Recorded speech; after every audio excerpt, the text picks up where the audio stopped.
Well, here we are, folks, about 2/3 of the way through a year that most people were absolutely terrified to see what was going to unfold.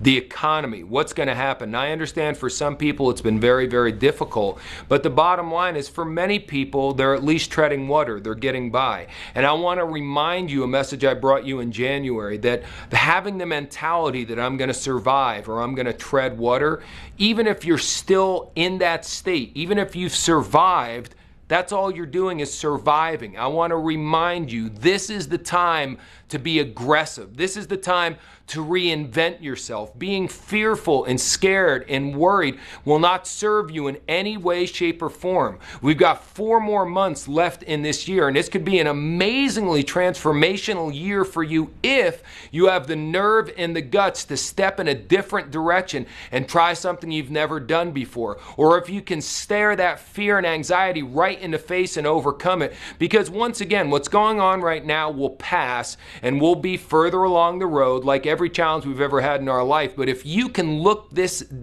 nasty void right in the face, if you can stare into the void and you can overcome your fears and your anxieties and you can propel yourself to taking action, especially actions that you've never done before, then when all is said and done, you'll be way further ahead than when this recession started, because the bottom line is you'll know that you challenged yourself and you won, folks. Whatever it takes. If you're hanging around with a bunch of people that are all doomsayers or they all sit around and complain about what's going on, get away from them. My friend Steve always says, change the people around you or change the people around you. I'm telling you, you can't climb to the top of Mount Everest if you have people pulling you back all the time. I know times are tough, but read the magazines and find out that there are people that are flourishing during these difficult economic times because they're finding a need and fill it. But they certainly don't have a victim mentality, and they certainly are not afraid. They are charging forward, giving it everything they've got. So 2/3 of the year are over,